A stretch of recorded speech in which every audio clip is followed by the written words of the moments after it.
ஆண்டவராகிய இயேசு கிறிஸ்துவின் நாமத்தினாலே உங்களை நான் வாழ்த்தி வரவேற்கிறேன். கடைசி கால யுத்தம் என்கிற தலைப்பின் கீழாக அநேகம் விஷயங்களை நம்முடைய தியானத்தின் வடிவிலே நாம் பார்த்து கொண்டு வருகின்றோம். கடைசி காலத்திலே ஒரு மனிதனுடைய ஆயத்த நிலை எப்படி இருக்க வேண்டும், அவன் ஆண்டவராகிய தேவனோடு கூட வைக்கக்கூடிய ஐக்கியத்தினுடைய நிலை எப்படி இருக்க வேண்டும், இந்த கடைசி கால யுத்தத்திற்கென்று எப்படி நாம் நம்முடைய வாழ்க்கையினுடைய நிலைகளை தகுதியாக்கி கொள்ள வேண்டும் என்கின்ற அநேகம் விஷயங்களின் ஆழ்ந்த பரிமாணங்களை நாம் பார்த்து கொண்டு வருகின்றோம். வேதம் நமக்கு சொல்லுகிறதைப் போல கடைசி கால யுத்தம் என்கிறது நீங்களும் நானும் நினைக்கிறதைப் போல ஒரு சாதாரண வகைப்பட்ட ஒரு யுத்தத்துக்குரிய ஒரு காரியம் அல்ல. இது ஆண்டவராகிய தேவனுடைய பிள்ளைகளுக்கும் சாத்தானுக்கும் எதிராக உருவாக்கப்படக்கூடிய நேரடியான ஒரு யுத்தம். இந்த யுத்தத்திலே பரிபூர்ணமான ஜெயத்தின் நிலைகளின் ஊடாக கடந்து போக வேண்டும் என்று சொன்னால் சகல தகுதியை நீங்களும் நானும் நம்முடைய வாழ்க்கையிலே பெற்றுக்கொள்ள வேண்டியது அவசியம். வேதம் சொல்லக்கூடிய நல்ல ஒரு வார்த்தையை நான் உங்களுக்காக சொல்லுகிறேன், வாசிக்க கேளுங்கள். எண்ணாகமம் புஸ்தகம் 26வது அதிகாரம் 2வது வசனம் இந்த வார்த்தையை சொல்லுகிறது. எண்ணாகமம் 26:2 சற்று நிதானமாய் வாசிக்க கேளுங்கள். இஸ்ரவேல் புத்திரரின் சமஸ்த சபையாரையும் அவர்களுடைய வம்சங்களின்படி 20 வயது முதல் அதற்கு மேற்பட்ட இஸ்ரவேலிலே யுத்தத்திற்கு புறப்படத்தக்கவர்கள் எல்லாரையும் எண்ணுங்கள் என்று கர்த்தராகிய தேவன் பேசுகிறார். வேதம் சொல்லக்கூடிய வார்த்தையின்படி ஆண்டவராகிய தேவன் யுத்தத்திற்கென்று தம்முடைய பிள்ளைகளை தரம் பிரிக்கிறதைப் போல நம்முடைய வாழ்க்கையிலும் காணப்படக்கூடிய சில தேவையற்ற சுபாவங்கள் தரம் பிரிக்கப்பட்டு தேவையான நிலைகளின் ஊடாக நாம் கடந்து போக துவங்கினால்தான் இந்த யுத்தத்திலே பூரணமான ஜெயத்தின் எல்லைகளை எட்ட உங்களாலும் என்னாலும் ஆகும். மற்றபடி நாம் நினைக்கிறதைப் போல சாதாரணமான வகைப்பட்ட காரியங்களிலே சாதாரணமான சூழ்நிலைகளிலே இப்படிப்பட்ட யுத்தங்களின் ஊடாக கடந்து போகிறது இயலாது. நம்முடைய ஆவிக்குரிய வட்டாரங்களில் நாம் நினைவு கூறக்கூடிய இந்த கடைசி காலங்களிலே தகுதியின் அடிப்படையிலே நீங்களும் நானும் இயங்க ஆரம்பித்தால் மட்டும்தான் இந்த கடைசி கால யுத்தத்திலே பரிபூர்ணமான ஜெயத்தை, தேவன் விரும்பக்கூடிய வெற்றியை உங்களாலும் என்னாலும் பெற்றுக்கொள்ள முடிகிறது. சென்ற முறை அநேகமான காரியங்களை பற்றி நாம் நம்முடைய தியானத்திலே பார்த்து கொண்டு வந்தோம். எது நம்முடைய வாழ்க்கையின் முக்கியமான தகுதி என்று பாருங்கள். இன்றைக்கு நான் உங்களுக்கு சொல்ல போகிறது மிக முக்கியத்துவம் வாய்ந்த ஒரு தகுதி. இதை குறித்து வேதம் நமக்கு சொல்லக்கூடிய 2 வசனங்களை வாசிக்க கேட்கப் போகின்றோம். 2 சாமுவேலின் புஸ்தகம் 3வது அதிகாரம் 1வது வசனமும் 5வது அதிகாரம் 10வது வசனத்தையும் வாசிக்க போகின்றோம். 2 சாமுவேல் 3வது அதிகாரம் 1வது வசனத்தை முதலாவதாக வாசிக்க கேளுங்கள். சவுலின் குடும்பத்துக்கும் தாவீதின் குடும்பத்திற்கும் நெடுநாள் யுத்தம் நடந்தது. தாவீது வர வர பலத்தான். சவுலின் குடும்பத்தாரோ வர வர பலவீனப்பட்டு போனார்கள். இன்னொரு வசனத்தை வாசிங்க. அதே 2 சாமுவேலின் புஸ்தகம் 5வது அதிகாரம் 10வது வசனத்தை வாசிக்க கேளுங்கள். தாவீது நாளுக்கு நாள் விருத்தி அடைந்தான். சேனைகளின் தேவனாகிய கர்த்தர் அவனோடே கூட இருந்தார். நம்முடைய வாழ்க்கையிலும் கூட மிகவும் முக்கியத்துவம் வாய்ந்த ஒரு காரியங்களை பற்றி நான் உங்களோடு கூட பேச போகின்றேன். கர்த்தரை நாம் நம்மோடு கூட வைத்திருக்கக்கூடிய ஒரு அனுபவம். இந்த ஆண்டவராகிய தேவன் நம்மோடு கூட இருக்கிறது உண்டானால் மட்டும்தான் பூரணமான வெற்றியை, பூரணமான நிலைகளை உங்களாலும் என்னாலும் எட்ட முடிகிறது. ஆரம்ப நாட்களிலே காணப்பட்ட அநேகம் பரிசுத்தவான்களும் தீர்க்கதரிசிகளும் கூட தேவனை தங்களோடு கூட தங்கள் வசமாய் வைத்திருக்கும்படி அதிகமாய் பிரயாசப்பட ஆரம்பித்தார்கள். இந்த காரியங்களின் அடிப்படையில் தான் தேவனை அவர்களோடு கூட அவர்கள் வைத்திருக்கக்கூடிய அந்த நேரத்தில் தான் ஆண்டவருடைய மகிமையை சகல ஜனங்களுக்கு முன்பதாக வெளிப்படுத்த அவர்களால் முடிந்தது. இதே போலத்தான் இன்றைக்கு கர்த்தராகிய தேவன் சொல்லுகின்றார், இந்த கடைசி கால யுத்த வீரர்களுக்கு என்ன தகுதியினுடைய நிலை தேவைப்படுகிறது? தேவனை எல்லா நேரத்திலும் நான் என்னோடு கூட வைத்துக் கொள்ள வேண்டும். இந்த கர்த்தர் என்னோடு கூட இருந்தால் எத்தனை மகிமையை நான் என்னுடைய வாழ்க்கையிலே பெற்றுக்கொள்ள முடியும். ஒரு சின்ன ஒரு சம்பவம் ஒன்று எனக்கு நினைவுக்கு வருகிறது. ஒரு சிறுமி சண்டே கிளாஸ் என்று அழைக்கப்படக்கூடிய ஓய்வு நாள் பாடசாலையிலே படித்து கொண்டிருக்கக்கூடிய ஒரு பெண், ஒரு நாள் அந்த சிறுமியினுடைய ஆசிரியை ஒரு கதை ஒரு கேள்வி ஒன்றை கேட்டாங்க. என்ன கேள்வி கேட்டாங்க அப்படின்னா, அவங்க கேட்டாங்க, நீ இப்பொழுது உன்னுடைய வீட்டில் இருக்கக்கூடிய அத்தனை பிள்ளைங்களை பார்த்து கேட்டாங்க, நீங்கள் அத்தனை பேரும் அவங்கவுங்க வீட்டில் நீங்கள் இப்போ தனியாக இருக்கிறீங்க, வீட்டில் அப்பா இல்லை, அம்மா இல்லை, வீட்டில் அண்ணன் இல்லை, தம்பி இல்லை, தங்கச்சி இல்லை, யாருமே இல்லை, நீங்கள் மாத்திரம்தான் இருக்கிறீங்க. திடீரென்று சொல்லி பவர் கட் ஆயிருச்சு. அது ஒரு இருள் சூழக்கூடிய ஒரு நேரம் என்று வைத்துக் கொள்ளுங்கள். திடீரென்று சொல்லி உங்கள் வீட்டில் யாருமே இல்லாத இருக்கக்கூடிய நேரத்தில் உங்களுடைய வீட்டினுடைய கதவு தட்டப்படுகிறது. நீங்கள் போய் யாருன்னு சொல்லி பார்க்குறதுக்காக ஜன்னல் வழியாக போய் எட்டி பார்க்குறீங்க.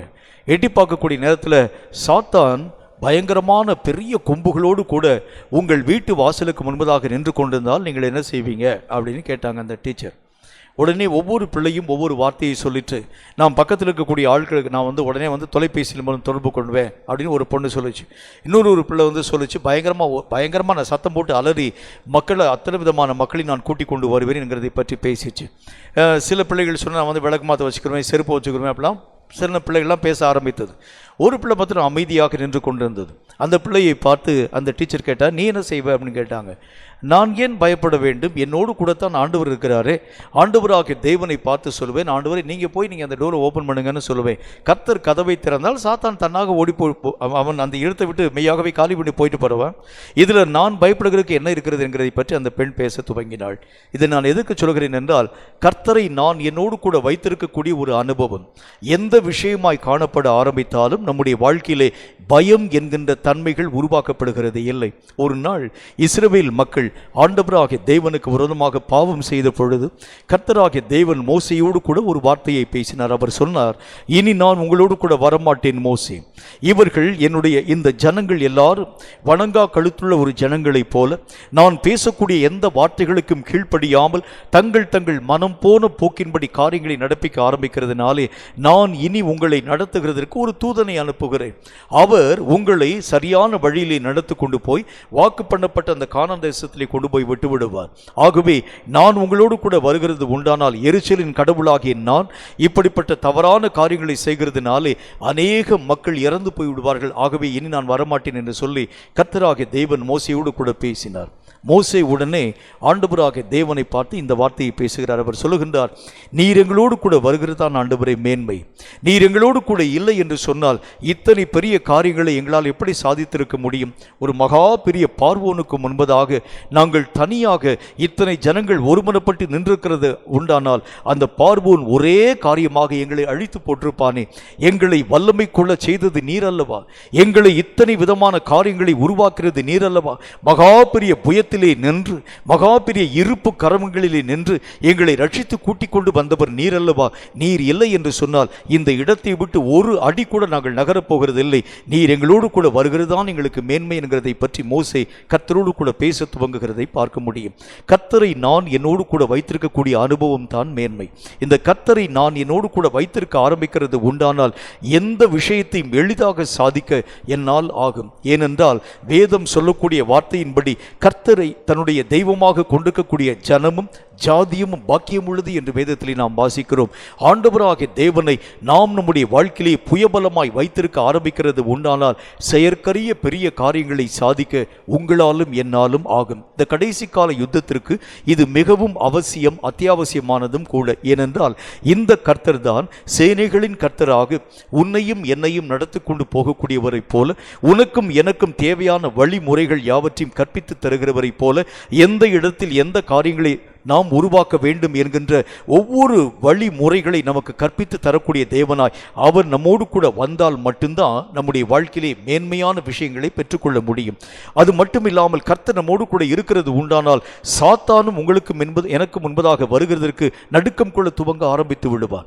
யோபுவுக்கு விரோதமாய் வந்த சாத்தான், யோபுவை மெய்யாகவே தன்னுடைய கரங்களினால் தொடும்படி நினைத்த சாத்தான், அவன் நடுங்கினதற்கு ஒரே ஒரு காரணம் என்ன? யோபுவை சுற்றிலும் தேவன் மெய்யாகவே அமைத்து வைத்திருக்கக்கூடிய அந்த வேலையை பார்த்த மாத்திரத்திலே சாத்தானால் யோபுவை தொட முடியல. கர்த்தர்கிட்ட போய் நேரா போய் நின்று பெர்மிஷன் கேட்க துவங்குகிறான். கர்த்தாவே, நீர் யோபுவை சுற்றிலும் வேலி அடைத்ததினால் தானே இத்தனை பெரிய காரியங்களை யோபு செய்யக்கூடியவனாய் விளங்குகிறான். அப்ப ஆண்டவராகிய தேவனுடைய மகிமையை தாண்டி சாத்தான் உன்னையும் என்னையும் நெருங்க முடிகிறது இல்லை. ஆகவே இந்த கர்த்தரை ஆரம்ப காலங்களிலே காணப்பட்டிருக்கக்கூடிய ஜனங்கள் எல்லாரும் தங்கள் மனதிலே ஏவப்பட்ட ஜனங்கள் அத்தனை பேரும் தங்களுடைய மனதிலே எழுப்புதலை மெய்யாகவே பெற்றுக்கொண்டிருக்கக்கூடிய ஜனங்கள் அத்தனை பேரும் தேவனை தங்கள் வாழ்க்கையிலே சொந்த சுய பலமாய் வைத்துக் கொள்ள துவங்க ஆரம்பிச்சாங்க. அதற்காகவே தங்களுடைய வாழ்க்கையின் ஒட்டு மொத்த நேரங்களை செலவு பண்ண ஆரம்பிச்சாங்க. நீர் எங்களோடு கூட வாரும், நீர் எங்களோடு கூட தங்கியிரும், நீர் எங்களை விட்டு போகாதிரும், எங்கள் மத்தியிலே நீர் வந்து வாசம் பண்ண வேண்டும். ஆகவேதான் கர்த்தராகிய தேவன் இவர்களுடைய ஒவ்வொரு விருப்பத்தையும் வாஞ்சையும் அறியக்கூடிய தேவன் அவர்களை பார்த்து சொன்னார், உங்கள் நடுவில் நான் என்னுடைய வாசஸ்தலத்தை ஸ்தாபிப்பேன், நான் உங்கள் தேவனாயிருப்பேன், நீங்கள் என்னுடைய பிள்ளைகளாய் இருப்பீர்கள் என்று கர்த்தர் பேசினதற்கு காரணம் அதுதான். கர்த்தராகிய தேவனுடைய விருப்பமும் அதுதான், நம்முடைய வாஞ்சையும் அதுதான். இந்த கடைசி காலத்திலே காணப்படக்கூடிய ஒவ்வொரு மனிதனுக்கும் தேவை என்ன அப்படின்னா, இந்த கர்த்தரை நான் என்னோடு கூட வைத்திருக்கக்கூடிய நிலை. தாவீது தன்னுடைய வாழ்க்கையிலே கர்த்தராகிய தேவனை வைத்திருக்க ஆரம்பித்ததினாலே 2 சாமுவேல் 5:10 நாம் வாசித்தோம். தாவீது அதாவது 3ஆம் அதிகாரம் 1வது வசனத்தில் வாசித்தோம், தாவீது எல்லா விதமான தாவீதுக்கும் சவுலுடைய குடும்பத்திற்கும் யுத்தம் நடந்தது நெடுநாளாக. ஆனால் சவுல் ராஜா வர வர பலவீனப்பட்டு போனான், தாவீது வர வர பலமடைய துவங்கினான். 5வது அதிகாரம் 10வது வசனம் நமக்கு சொல்கிறது, தாவீதினுடைய எல்லைகள் வர வர விருத்தி அடைய துவங்க ஆரம்பித்தது. காரணம், சேனைகளின் கர்த்தர் அவனோடு கூட இருந்தார். இந்த கர்த்தர் உன்னோடும் என்னோடும் கூட இருக்கிறது உண்டானால் குறுகின வட்டத்திலே நீயும் நானும் இருக்க போகிறது இல்லை. நம்முடைய நிலைகள் இத்தோடு கூட முடிந்து போக போகிறது இல்லை. ஒரு 4 பேருக்கு மத்தியில் பிரசங்கம் பண்ணி, 4 பேருக்கு மத்தியில் ஊழியம் பார்த்து, 2 பேருக்கு மத்தியில் தீர்க்க தரிசனம் சொல்லி இதோடு கூட நம்முடைய வாழ்க்கையை ஓய்ந்து போகிறது இல்லை. கர்த்தர் உன்னோடு கூட இருக்கிறது உண்டானால் அவர் உன் எல்லைகளை விரிவாக்க துவங்க ஆரம்பிச்சிருவாரு. உன்னுடைய எல்லைகள் எல்லாம் விரிவாக்கப்பட வேண்டும். 4 பேருக்காக நான் உன்னை அபிஷேகம் பண்ணவில்லை மகனே, 4 பேருக்காக நான் உனக்கு என் வார்த்தைகளை தரவில்லை என் குமாரனே, 4 பேரை நடத்தும்படிக்காக நான் உன்னோடு கூட இருந்து இத்தனை பெரிய காரியங்களை உருவாக்கக்கூடிய தன்மைகளுக்கு காரணம் என்ன? கர்த்தர் நம்மளை பார்த்து கேட்பாரு. உன்னையும் என்னையும் கர்த்தராகிய தேவன் உலக அளவு வளரச் செய்யக்கூடிய அளவிற்காக, மேன்மைப்படுத்தக்கூடிய அளவிற்காக தேவன் உன்னுடைய எல்லைகளை விரிவாக்கும் தேவனாய் உன்னோடும் என்னோடும் கூட இயங்கி வருகிறேன் என்று சொல்லுகின்றார். இந்த கர்த்தர் நம்மோடு கூட வைக்கக்கூடிய நேரம்தான் சாத்தானுக்கு விரோதமான எல்லா ஆயுதங்களையும் உங்களாலும் என்னாலும் சவதரிக்க முடியும் என்று வேதம் நமக்கு சுட்டி காண்பிக்கிறது.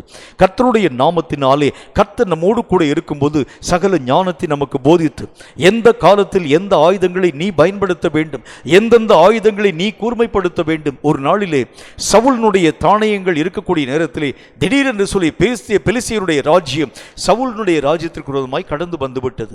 பெலிஸ்தியர்கள் இந்த இஸ்ரவேல் நாட்டை முற்றுகை போட்டுட்டாங்க. இஸ்ரவேல் மக்களால் வெளியே இங்கும் அங்கும் போக முடியாது. நடந்த காரியத்தை பார்க்கிற வேதம் சொல்லக்கூடிய வார்த்தையை பாருங்க. சவுலினுடைய கையிலும் யோனத்தானுடைய கையிலும் மட்டும் பட்டயம் இருந்ததை தவிர மற்ற யாருடைய கரங்களிலும் பட்டயமே கிடையாது. இந்த பட்டயத்தை கூர்மைப்படுத்த பெலிஸ்தியருடைய ராஜ்யத்துக்கு தான் போகணும். ஆனால் அவர்கள் எதிராளியாய் வந்ததுனால இந்த பெலிஸ்திய ஜனங்கள் சொன்னாங்க, யாரும் பட்டயத்தை கூர்மைப்படுத்த விடாத அளவிற்கு அவர்களை நாம் நெருக்கி கொண்டு போட்டு விட வேண்டும் என்கிற ஒரு வார்த்தையை பற்றி பேசினாங்க. இப்ப கர்த்தர் நம்ம கூட இருக்கிறது உண்டானால் எந்த நேரத்தில் எந்த ஆயுதங்களை வலிமைப்படுத்த வேண்டும் கர்த்தர் சொல்லிக் கொடுத்துருவாரு.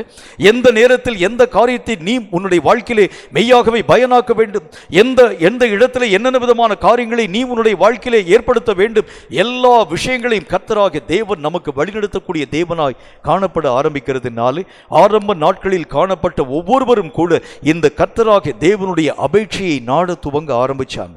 கர்த்தர் இல்லாமல் ஒரு இமை பொழுதும் எங்களால் வாழ்க்கை வாழ முடியாது. கர்த்தர் இல்லாமல் ஒரு காரியத்தையும் எங்களால் வாழ்க்கையிலே சாதிக்க முடிகிறது இல்லை.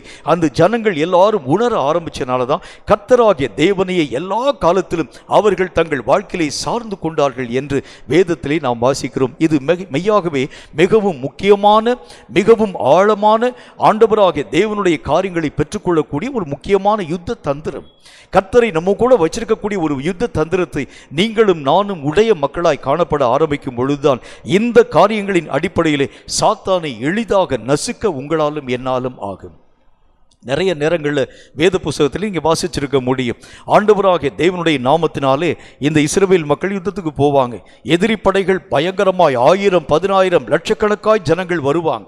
அந்த இடத்துல வேதம் சொல்லக்கூடிய வசனங்களை நாம் வாசிக்கிறோம். அதில் கர்த்தருடைய வேதம் என்ன சொல்கிறது பாருங்கள், பட்டயம் பட்சித்த ஜனங்களை பார்க்கிலும் காடு பட்சித்த ஜனங்கள் அதிகம். அப்படின்னா என்ன அர்த்தம்? கர்த்தராகிய தேவன் இவங்களை பட்டயத்தை பத்திரம் தான் ஓங்க சொல்லுவார். அவரே யுத்தங்களை செய்து காடுகளிலே ஜனங்களை அவரே அழித்து போட்டு விடுவார். சில நேரங்களில் பாருங்க, பட்டயத்தை கூட தூக்க விட மாட்டார். அவர்கள் பட்டயத்தை உரையிலே இருந்து உருவுகிறதற்கு முன்பதாகவே ஜனங்கள் ஒருவருக்குள் ஒருவர் தங்களுக்குள் யுத்தம் கலந்து தங்களை அழித்துக் கொள்ள ஆரம்பிச்சிருவாங்க. தேவனாகிய கர்த்தரை ஜனங்கள் சார்ந்து கொண்டதற்கு காரணம், யுத்தத்திலே எந்த பெரிய பிரச்சனைகளும் நம்முடைய வாழ்க்கையை அணுகுகிறதில்லை. ஏனென்றால் கர்த்தர் யுத்தத்திலே சகல ஜெய பலத்தை தரக்கூடிய நடத்தக்கூடிய ஒரு தேவன், யுத்தத்துக்குரிய காரியங்கள் எல்லாவற்றையும், தந்திரங்கள் யாவற்றையும் கற்பித்து தரக்கூடிய தேவன் என்கிறதை அந்த காலத்திலே காணப்படக்கூடிய ஜனங்கள் அறிய ஆரம்பிச்சதுனால இந்த கர்த்தரை எல்லா காலத்திலும் தங்களோடு கூட இருத்தி வைத்துக் கொள்ள ஆரம்பிச்சாங்க.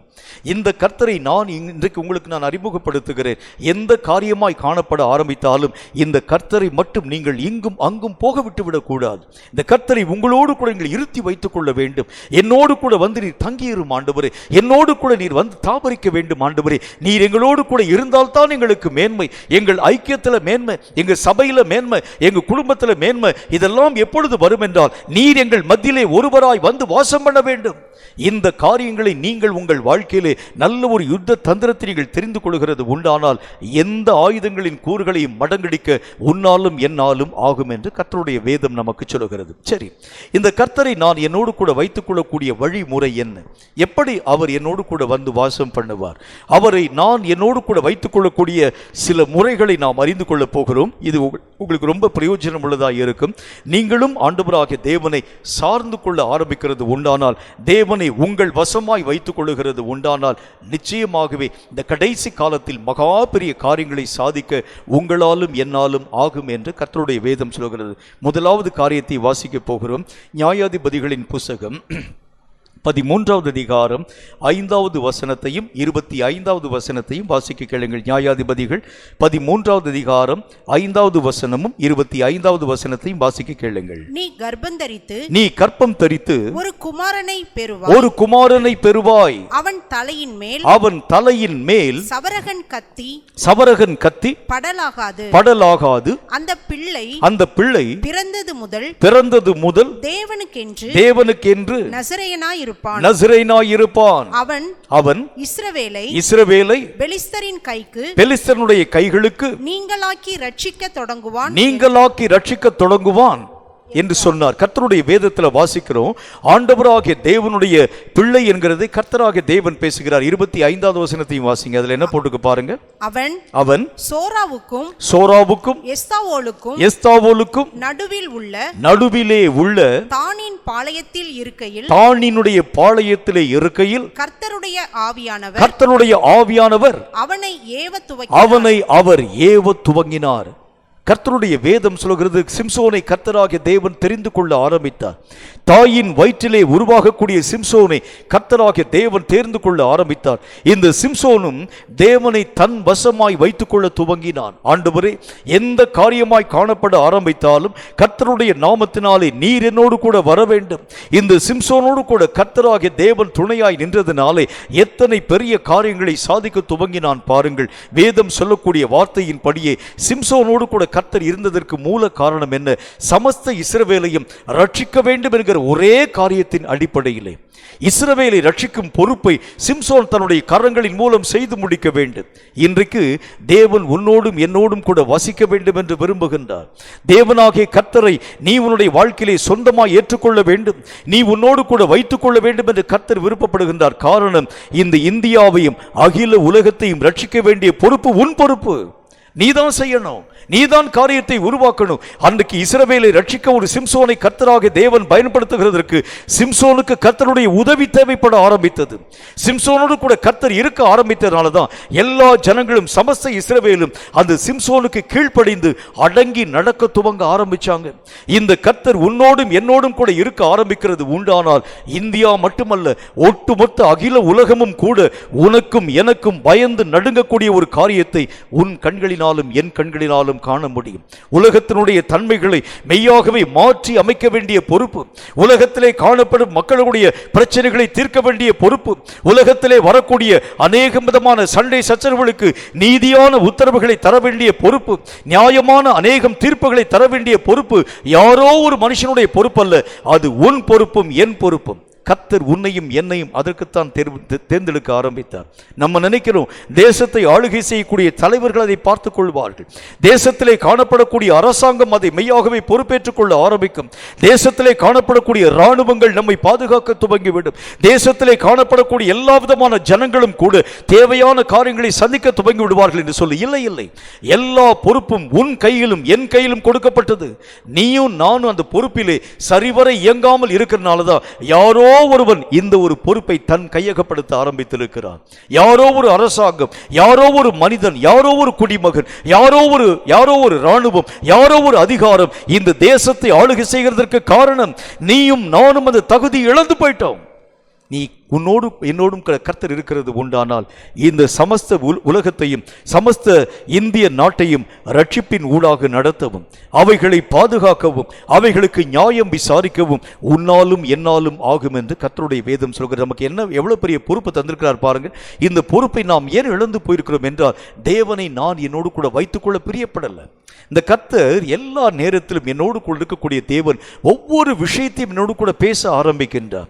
நீ செய்யக்கூடிய தவறு, நீ செய்யக்கூடிய குறைவு, நீ செய்யக்கூடிய பாவங்கள், நீ செய்யக்கூடிய அக்கிரமங்கள், ஒவ்வொரு காரியத்தையும் பேசி தமக்குரியவனாய் ஒவ்வொரு காரியத்திலும் கர்த்தராகிய தேவன் உன்னை வேறு பிரிக்க ஆரம்பிச்சிருவார். இது நம்முடைய வாழ்க்கைக்கு சில நேரத்தில் ஒத்து வரும், பல நேரங்களில் இவைகள் ஒத்துவராமல் இருக்கிறதுனால கர்த்தராகிய தேவனுடைய அழைப்புக்கு நான் என்னுடைய கழுத்தை அந்த நுகத்திலே பூட்டுகிறதற்கு ஒப்புக் கொடுக்கிறது இல்லை. கர்த்தர் சொல்லுகின்றார், உன்னையும் என்னையும் அழைத்திருக்கிறதற்கு ஒரு நோக்கம், இந்திய நாட்டை நீதான் ரட்சிக்க வேண்டும். நீதான் ஆண்டவராகிய தேவனுடைய வசமாய் இந்திய நாட்டை திசை திருப்ப வேண்டியது அவசியம். அகில உலகத்திற்கும் இரட்சகனாய் நான் உன்னைத்தான் உருவாக்கி வைத்திருக்கிறேன். நான் எப்படி ஆண்டவரை இவ்வளவு பெரிய ஒரு காரியத்தை சாதிக்க முடியும்? தேவை ஒன்று, கர்த்தரை உன்னோடு கூட வைத்துக் கொள்கிறது உண்டானால் இதையும் செய்வாய், இதை காட்டிலும் பெரிய காரியத்தையும் சாதிக்க உன்னால் ஆகும். கர்த்தரை அந்த சிம்சோ தன்னோடு கூட வைத்துக் கொள்கிறதற்கு என்ன ஒரு காரியத்தை அவர் தன்னுடைய வாழ்க்கையிலே வைத்திருந்தார் என்று பாருங்கள். சிம்சோனும் கர்த்தரும் நெருங்கின பரஸ்பரமான உறவுள்ளவர்களாய் காணப்பட்டதற்கு ஒரே ஒரு காரணம், சிம்சோன் பாவத்திலே விழுந்து போய்விட்டார், அக்கிரமமான காரியங்களை செய்து விட்டார். ஆண்டவராகிய தேவனுடைய காரியங்களை விட்டு விலகி கடந்து போய் ஒரு நாளிலே பெலிஸ்தருடைய கரங்களிலே மாட்டிக்கொண்டு சாவுக்கும் வாழ்வுக்கும் இடையிலே போராடி கொண்டிருக்கக்கூடிய அந்த கடைசி நேரத்திலும் கூட கர்த்தரை நோக்கி சிம்சோன் ஜெபம் பண்ணுகிறான். ஆண்டவரே, இந்த ஒரு விசை இந்த பெலிஸ்தியர்களை ஒரே தீர்வையாய் தீர்க்கும்படியாக, இவர்களை நியாயம் விசாரிக்கும்படியாக, இவர்களை அழித்து ஒடிக்கும்படியாக என் கரங்களிலே இழந்து போன வல்லமையை திரும்ப தாரும். கர்த்தர் அந்த ஜெபத்தை மீண்டும் அந்த நாளிலே ஆண்டவராகிய தேவன் கேட்க ஆரம்பிச்சார். இப்போ கொஞ்சம் யோசிங்க, மோசேயினுடைய ஜெபத்தை கர்த்தர் கேட்கல, ஆனால் சிம்சோனின் ஜெபத்தை கர்த்தர் கேட்கிறார். மோசே கேட்கிறார், கானானை ஒரு தடவை போய் பார்த்துட்டு வரதுக்கு எனக்கு உத்தரவு தாங்க. கர்த்தர் சொல்லுகிறார், போதும், இதை குறித்து மீண்டும் நீ பேசாத மோசே, தூரத்தில் இருந்து மலையிலே இருந்து நீ பார்ப்பாய் என்று சொல்லக்கூடிய கர்த்தர் சிம்சோனுடைய சத்தத்திற்கு செவி கொடுத்தார் என்றால் காரணம் என்ன? ஒரே ஒரு காரணம்தான் உண்டு, தேவனுக்கும் அவனுக்கும் இடையிலே காணப்பட்ட நசரேய விரதம் என்று அழைக்கப்படக்கூடிய ஒரு உடன்படிக்கை. தேவனையும் உன்னையும் இணைக்கக்கூடிய இந்த உடன்படிக்கை உன் வாழ்க்கையிலே உறுதியாய் காணப்படுகிறது உண்டானால் உன் தேவன் உன்னோடு கூட நிலைவரமாய் நிற்கிறதை உன் வாழ்க்கையிலும் என் வாழ்க்கையிலும் பிரத்யட்சமாய் பார்க்க முடியும். இந்த உடன்படிக்கையின் மூலமாக வைக்கக்கூடிய இணைப்பு தான் ஆண்டவராகிய தேவனை உன் பக்கமாய் ஈர்க்க துவங்குகிறது. நீ செய்யும் எல்லா ஜெபங்களையும், சிம்சோன் பாவியாய் காணப்பட்ட பொழுதிலும் அந்த கடைசியிலே கண்கள் பிடுங்கப்பட்ட அந்த நிலைமையிலே கர்த்தரை நோக்கி ஒரே விசையாய் தீர்ப்பு செய்யும்படியாக இந்த ஒரு காரியத்தை நீர் எனக்கு செவி கொடுத்து கேட்டு இந்த ஒரு காரியத்தை என் வாழ்க்கையிலே உருவாக்கி தாரும் என்று கர்த்தரை நோக்கி ஜெபித்த மாத்திரத்திலே சிம்சோனின் சத்தத்திற்கு செவி கொடுத்ததற்கு ஒரே காரணம், தேவனுக்கும் அவனுக்கும் இடையிலே காணப்பட்ட நசரேய விரதம் என்கின்ற ஒரு உடன்படிக்கை. இந்த உடன்படிக்கையின் மூலமாய் தேவனின் மனதை ஈர்க்க உன்னாலும் என்னாலும் ஆகும். இந்த உடன்படிக்கையிலே காண்பிக்கப்படக்கூடிய உறுதி, நீ கர்த்தரோடு கூட வைத்திருக்கக்கூடிய உடன்படிக்கையிலே ஆண்டவராகிய தேவனுக்கு பிரியமுள்ளவனாய் காணப்படக்கூடிய நிலை உன் வாழ்க்கையிலே வருகிறது உண்டானால் இந்த கர்த்தர் உன்னை விட்டு இங்கும் அங்கும் விலகி போகிறதே இல்லை. இந்த உடன்படிக்கையின் மூலமாகத்தான் அநேகம் ஜனங்களும் ஜாதிகளும் கர்த்தராகிய தேவனை தன் வசமாய் ஈர்த்து கொள்ள ஆரம்பிச்சாங்க.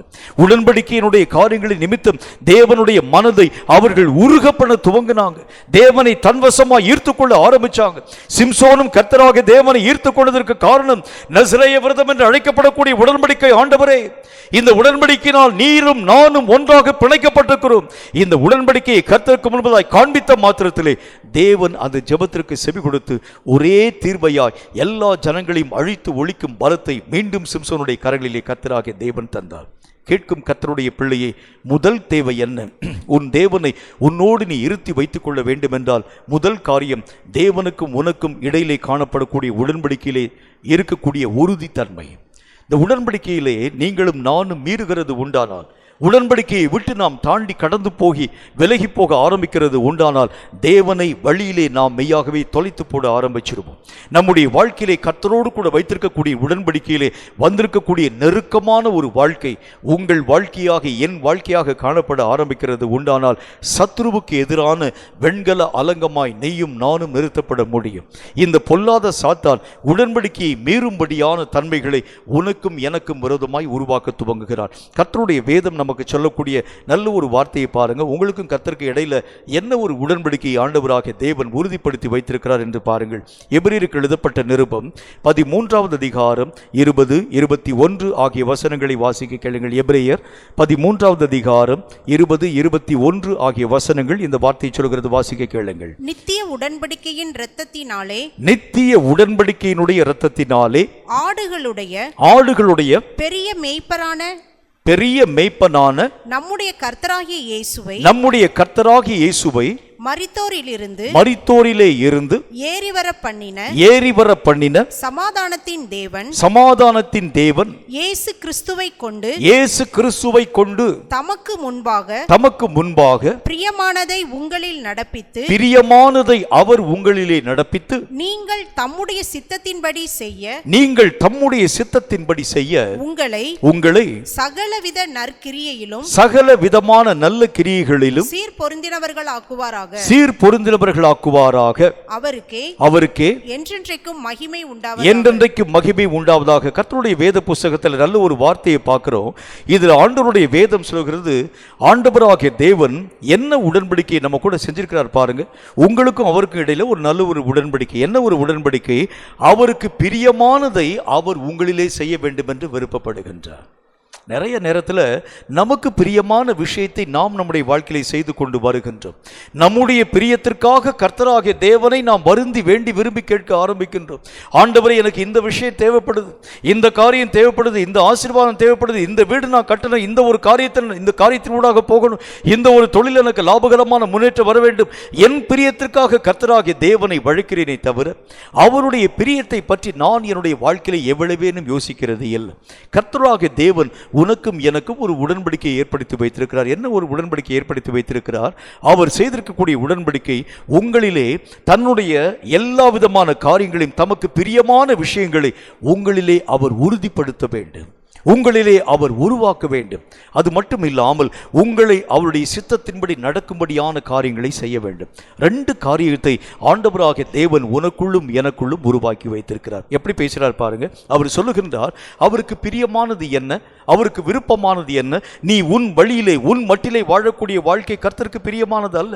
தம்மையே தியாகமாக தந்து இயேசுனுடைய விருப்பம் என்ன? எல்லா ஜனங்களுக்கு முன்பதாக நீயும் நானும் வார்க்கப்பட்டு போக வேண்டும். எல்லா ஜனங்களுக்காக நீ உன்னுடைய ஜீவனை தியாக பலியாய் கொடுக்க வேண்டும். சகல ஜனங்களுக்காக யுத்த வீரனாய் நீ எழும்ப வேண்டும். சாத்தானுக்கு விரோதமாக நீயும் நானும் உன்னுடைய பட்டயத்தை உயர்த்தக்கூடிய ஒரு மனிதனாய் விளங்க வேண்டும். அதுதான் கர்த்தருடைய பிரியம். நிறைய பேர் என்ன யோசிக்கிறாங்க? இதெல்லாம் கர்த்தருக்கு பிரியமான ஒரு காரியம் இல்லை, இதெல்லாம் கர்த்தருக்கு விருப்பமான ஒரு காரியம் இல்லை. என் மட்டில், என் குடும்பத்தினுடைய வாழ்க்கையின் மட்டில், என்னுடைய சூழ்நிலையிலே நான் வாழ்க்கையின் ஊடாக கடந்து போனால் போதும். கர்த்தர் சொல்லுகின்றார், அவருக்கு பிரியமானது என்னது என்கிறதை முதல் காரியம் நீங்கள் உங்கள் வாழ்க்கையிலே சரியான விதத்தில் புரிந்து கொள்ள வேண்டியது அவசியம். தேவனுடைய பிரியத்திற்கு மாறாக எதை நீங்கள் செயல்படுத்த ஆரம்பித்தாலும் தேவன் அவைகளை மெய்யாகவே அருவருக்கிறேன் என்று சொல்லுகின்றார். நல்ல ஒரு உதாரணத்தை உங்களுக்கு சொல்றேன் பாருங்க. காயின் ஆபேலினுடைய வாழ்க்கை. இந்த காயின் ஆபேலினுடைய வாழ்க்கையில 2 பேரையும் ஆண்டவராகிய தேவனுடைய நாமத்தினால தகப்பனாகிய ஆதாமும் ஏவாளும் 2 பேரும் சேர்ந்து அவங்களுக்கு பலிகளை கொடுக்கக்கூடிய பொறுப்புகளை சொன்னாங்க. அவங்க சொன்னாங்க, கர்த்தராகிய தேவன் நமக்கு எத்தனையோ நன்மைகளை தந்திருக்கிறார், அவருக்கு உரிய பலியை, உகந்த பலிகளை நாம் செலுத்த வேண்டும். பலிகளை பற்றி அவர்களுக்கு நிறைய டீச்சிங்ஸ் எல்லாம் சொல்லிக் கொடுக்க ஆரம்பிச்சாங்க. இந்த காயின் என்கின்ற மனிதன் தன்னுடைய நிலத்திலே விளைந்திருக்கக்கூடிய காரியங்களிலே காணப்படக்கூடிய பலன்களை கொண்டு போய் பலியாக தந்தார். ஆபேல் என்கின்ற மனிதனும் கூட தன்னுடைய மந்தையிலே கடந்து போய் தலையீற்றாய் காணப்படக்கூடிய ஆடுகளை கொண்டு போய் பலியாக கொடுத்தார். ஆபேலையும் அவனுடைய காணிக்கைகளையும் கர்த்தர் ஏற்றுக்கொண்டார். காயினையும் அவனுடைய காணிக்கைகளையும் கர்த்தர் புறம்பே தள்ளினார். அப்படின்னா என்ன ஒரு விளக்கத்தை கர்த்தருடைய வேதம் சொல்கிறது? தேவனுக்கு பிரியமான ஆராதனை, தேவனுக்கு பிரியமான பலி எங்கிருந்து வருகிறது? அதைத்தான் கர்த்தர் ஏற்றுக்கொள்கிறேன் என்று சொல்லுகிறார். எனக்கு பிரியமானது நீ செய்ய, உனக்கு இஷ்டமானதின் படியே நான் உனக்கு பதிலே உருவாக்கப்பட வேண்டும் என்கிற விருப்பத்தை நீயும் நானும் கொள்ளக்கூடாது. நிறைய பேர் என்ன யோசிக்கிறாங்க, என்னுடைய விருப்பத்திற்கு ஏற்ற மாதிரி கர்த்தராகிய தேவன் தன்னுடைய சித்தத்தை வடிவமைக்க வேண்டும். எனக்கு தெரிந்த ஒரு நல்ல ஒரு நண்பன் ஒருவன் என்னிடத்தில் இவ்விதமாய் ஜெபிக்கும்படி கடந்து வந்தான். எனக்கு தெரிந்த பரிச்சயமான ஒரு நண்பனும் கூட. ஜெபிக்கும்படிக்காய் கடந்து வந்த அந்த நண்பன் என்னோடு கூட பேச ஆரம்பித்தான். அப்பா, நீ எனக்காக வந்து ஜெபிக்க வேண்டும் என்கிற ஒரு வார்த்தையை பற்றி பேசினான். நான் சொன்னேன், எதுக்காக ஜெபிக்க வேண்டும் என்று கேட்டேன். என்னுடைய பையனுக்கு நான் வந்து சீட்டு வாங்குகிறதுக்காக நிறைய பணமெல்லாம் கொடுத்துருக்கிறேன், நிறைய ரூபாலாம் கொடுக்கறதுக்காக நான் ட்ரை பண்ணிட்டு இருக்கிறேன். அதுக்கெல்லாம் ஒரு ஏற்பாடு பண்ணிட்டு இருக்கிறேன். நிறைய அதுக்குரிய வழிமுறைகள் யாவற்றை நான் செஞ்சுருக்கிறேன். என் பையனுக்கு நல்ல சீட்டு கிடைக்கும்படிக்காக நீ தான் ஜெபிக்க வேண்டும் என்று என்னோடு கூட அவன் பேசினான். நான் அவனை பார்த்து சொன்னேன், நீ உன்னால் ஆன மட்டும் முயற்சியெல்லாம் பண்ணியிருக்கும் போது ஏன் பாப்பு நீ போய் கர்த்தரை தொந்தரப்படுத்த வேண்டும்? உனக்கு உண்டான வழியை பாரு.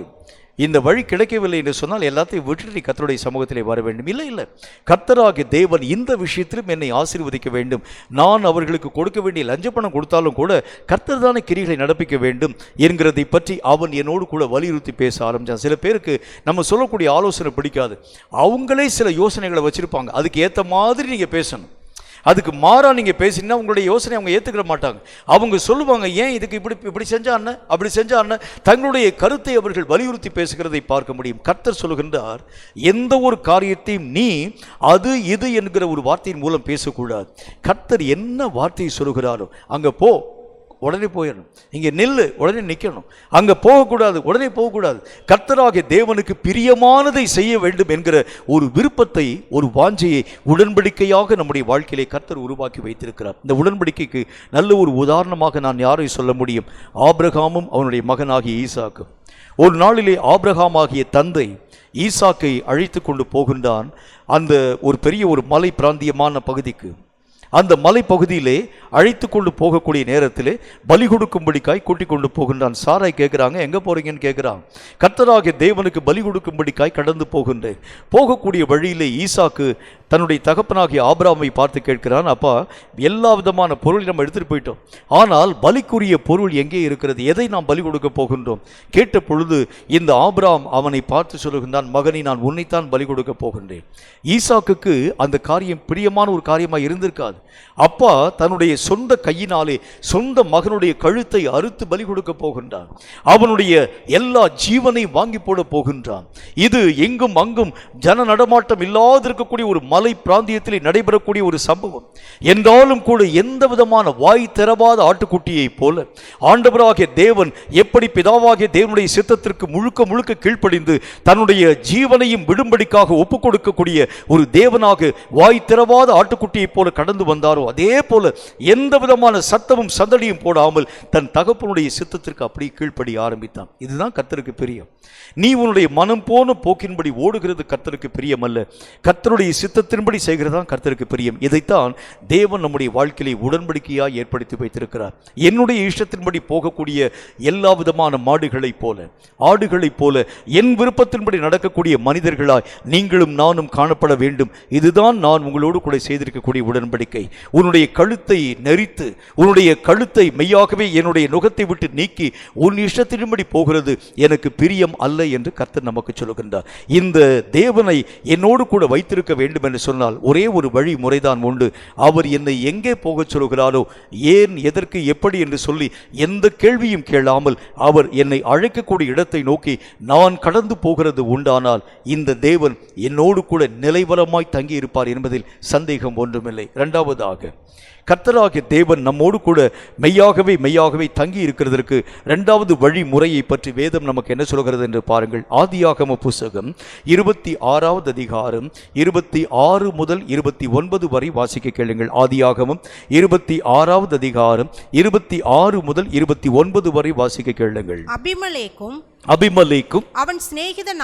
அவனுடைய சிநேகிதனாகிய அபிசாக்கும் அவனுடைய சேனாபதியாகிய கேராரிலே இருந்து அவனிடத்துக்கு வந்தார்கள். அப்பொழுது ஈசாக்கு அவர்களை நோக்கி ஏன் என்னிடத்தில் வந்தீர்கள்? நீங்கள் ஏன் இடத்திற்கு வந்தீர்கள்? நீங்கள் என்னை பகைத்து என்னை உங்களிடத்தில் இராதபடிக்கு உங்கள் மத்தியிலே இராதபடிக்கு துரத்தி விட்டீர்களே என்றான். அதற்கு அவர்கள் நிச்சயமாய் கர்த்தர் உம்மோடே கூட இருக்கிறார் என்று கண்டோம்.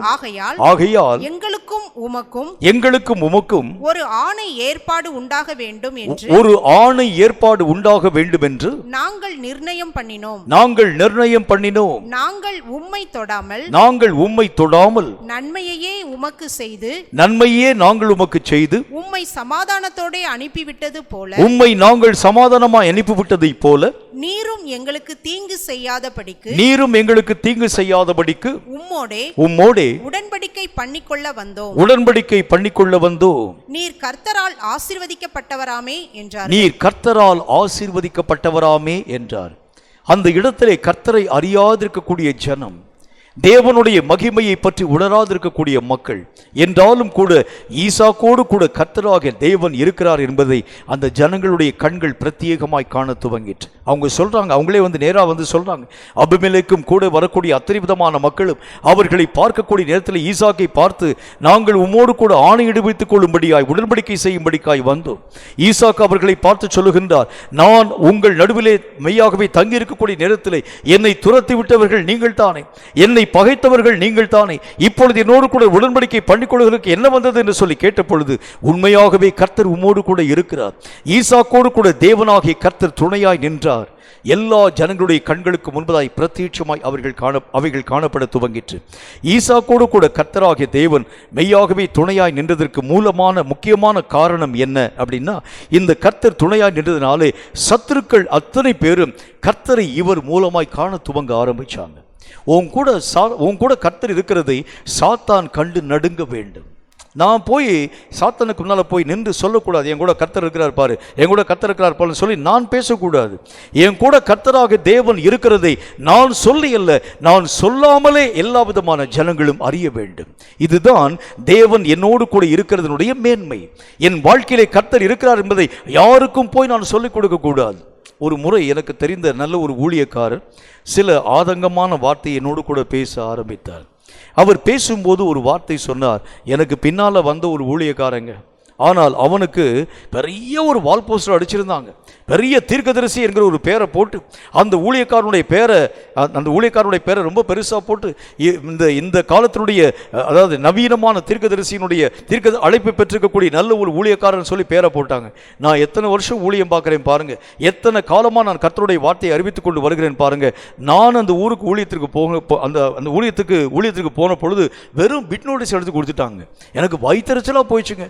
எத்தனை வருஷம் பெரிய ஊழியக்காரனாய் காணப்படக்கூடிய எனக்கு பிட் நோட்டீஸ், ஆனால் இப்போ தான் வந்து அந்த மனுஷனுக்கு பாருங்க இந்த காலத்தினுடைய நவீன தீர்க்கதரிசின்னு சொல்லி பெரிய பெரிய வால் போஸ்டர் அடிச்சு ஒட்டியிருக்கிறாங்க. கர்த்தர் சொல்லுகின்றார், சத்துருக்களுக்கு முன்பதாக நீ உன்னை மேன்மைப்படுத்துகிறது அல்ல, என் கூட கர்த்தர் இருக்கிறார், என் கூட கர்த்தர் பேசுகின்றார், என் கூட கர்த்தராகிய தேவனுடைய மகிமை காணப்படுகிறது, நான் பேசக்கூடிய பிரசங்கத்தில் கர்த்தராகிய தேவன் இடைப்பதால் நீ சொல்லக்கூடாது. அதை பார்க்கக்கூடிய சத்துருக்கள் அறிய வேண்டும். அதை பார்க்கக்கூடிய சத்துருடைய கண்கள் பார்த்து சொல்லணும். அவங்க பார்த்து சொல்லணும், உண்மையாகவே கர்த்தர் உன்னோடு கூட இருக்கிறார். அபிமெலேக்கும் அங்கே வந்திருக்கக்கூடிய மக்கள் அத்தனை பேரும் பார்க்கக்கூடிய ஜனங்கள் சொன்னாங்க, இவர்கள் இந்த ஈசாக்கு விரோதமாய் பேசும்படி வருகிறார்கள் என்று சொல்லி ஈசாக்கு யோசிச்சான். ஆனால் அவர்கள் வந்த முகாந்திரம் வேறு. அவர்கள் என்ன ஒரு காரியத்திற்காக வந்தார்கள், உம்மோடு கூட உடன்படிக்கை செய்யும்படி வந்தோம், என்னத்தான் நீங்க வேணாம் சொல்லி துரத்து விட்டீங்க. இல்லை, உம்மோடு கூட கர்த்தர் இருக்கிறார் என்கிறதை நாங்கள் கண்கூடாய் காண துவங்கினோம். எப்படிப்பட்ட ஒரு சாட்சியான ஒரு வாழ்க்கை! தேவன் உன்னோடு கூட இருக்கிறதற்கு முக்கியமான காரணம் என்ன? உன்னை சத்ருவின் கண்களுக்கு முன்பதாக மேன்மைப்படுத்தும் ஒரு நிலை. சாத்தான் உன்னையும் என்னையும் காணும்போது கர்த்தர் அவனோடு கூட இருக்கிறார் என்கிற பயம் உள்ளவனாய் விலகி போக வேண்டியது அவசியம். உன்னை பார்க்கக்கூடிய சாத்தானை வழி விலகி கடந்து போக ஆரம்பிக்கக்கூடிய அளவிற்கு தேவ பிரசன்னம் உன்னை நெருக்கி கொண்டிருக்கிறது உண்டானால் போதும். அதுதான் கர்த்தருடைய வேதம் சொல்லக்கூடிய வார்த்தையின்படியே இந்த காரியத்திற்கு மூல தன்மை என்ன? ஈசாக்கோடு கூட கர்த்தராகிய தேவன் இருந்ததற்கு நல்ல ஒரு முகாந்திரத்தை நாம் பார்க்கிறோம். அதற்கு என்ன காரணம் என்று வேதம் சொல்கிறது என்று பாருங்கள். ஆதியாகம புஸ்தகம் 26வது அதிகாரம் 25வது வசனம் இந்த வார்த்தை சொல்கிறது. ஆதியாகமம் 26வது அதிகாரம் 25வது வசனத்தை வாசிக்க கேளுங்கள். அங்கே அவன் ஒரு பலிபீடத்தை கட்டி கர்த்தருடைய நாமத்தை தொழுது கொண்டு அங்கே தன்னுடைய கூடாரத்தை போட்டான். கர்த்தர் அந்த ஈசாக்கோடு கூட வந்து பேசுகின்றார். நான் ஆபிரகாமுக்கும் ஈசாக்குக்கும் ஆபிரகாமுடைய தேவனாகிய கர்த்தர் நான். உன்னுடைய எல்லா காரியங்களையும் நான் என்னுடைய கண்களினால் கண்டேன். நான் உன்னையும் உன்னுடைய எல்லைகளையும் பெரிய ஜாதியாக விஸ்தாரப்படுத்துவேன். கர்த்தராகிய தேவன் பேசின மாத்திரத்தில் கர்த்தரை மறவாமல் தேவனுக்கும் அவனுக்கும் இடையிலே ஒரு நல்ல ஒரு பலிபீடத்தை அவன் உருவாக்க துவங்கினான். பலிபீடம் என்கிறது எதை நமக்கு வலியுறுத்துகிறது என்றால், பலிபீடம் என்கிறது தேவனை மனிதன் சந்திக்கும் இடம் என்று கர்த்தருடைய வேதம் சொல்கிறது. ஒவ்வொரு நாளும் கர்த்தரை சந்திக்கும் மனிதனாய் நீயும் நானும் மாற்றப்பட ஆரம்பிக்கிறது உண்டானால் பொல்லாத சாத்தான் உன்னையும் என்னையும் கண்டு நடுக்கம் கொள்ள ஆரம்பிச்சிருவான். நம்ம நினைக்கிறது மாதிரி கர்த்தராகிய தேவனுக்கும் எனக்கும் தொலைதூர ஒரு ஐக்கியம் இருக்கிறது என்று வைத்துக் கொள்ளுங்கள். சாத்தான் உங்களை கண்டு ஒரு நாளும் பயப்பட போகிறது இல்லை. சாத்தானுக்கு எப்பொழுது பயம் உருவாக்கப்படுகிறது என்றால், கர்த்தராகிய தேவனை நாள்தோறும் சந்திக்கக்கூடியவன் இவன். எந்த காரியமாய் காணப்பட ஆரம்பித்தாலும் தன் தேவனாகிய கர்த்தருக்கு முன்பதாக ஒவ்வொரு விஷயத்தையும் விளக்கமாய் பேசக்கூடியவன் இவன். இவனை தொட நான் எம்மாத்திரம் என்கின்ற பயத்தோடும் நடுக்கத்தோடும் சாத்தான் உன்னையும் என்னையும் காணும் போது விலகி போக வேண்டும் என்றால், நாள்தோறும் கர்த்தரை சந்திக்கும் மனிதனாய் நீயும் நானும் உருவாக்கப்பட வேண்டும்.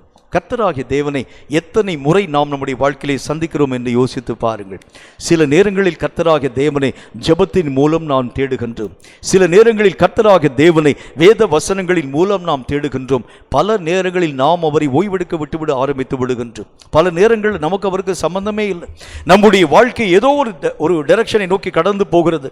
தேவனாகிய கர்த்தருக்கும் நமக்கும் பரஸ்பரமான அந்யோன்யமான ஐக்கியம் இல்லாத அளவிற்காக இந்த இடத்துல ஈசாக்கு என்கின்ற மனிதன் அந்த பலிபீடத்தை பார்க்கக்கூடிய நேரங்கள் எல்லாவற்றிலும் கர்த்தரை சந்திக்கும் ஒரு மனிதனாய் விளங்க ஆரம்பித்ததினாலே தேவன் அவனோடு கூட இருந்து அவன் எல்லைகளை விரிவாக்க துவங்க ஆரம்பித்தார்.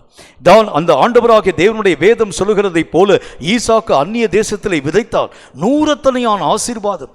எல்லா வயல்களும் காய்ந்து போயிருக்கக்கூடிய நேரத்திலே ஈசாக்குடைய வயல்களை மட்டும் கர்த்தராகிய தேவன் செழிப்படைய பண்ணினதற்கு காரணம் தேவனை அவன் தன்னோடு கூட இருத்தி வைத்துக் கொள்ளக்கூடிய பலிபீடத்தின் உடன்படிக்கை. இந்த பலிபீடத்தினுடைய ஐக்கியம் நம் வாழ்க்கையிலே காணப்பட ஆரம்பிக்கிறது உண்டானால் இது ஒரு மேன்மையான ஒரு அனுபவம் என்று கர்த்தருடைய வேதம் சொல்கிறது.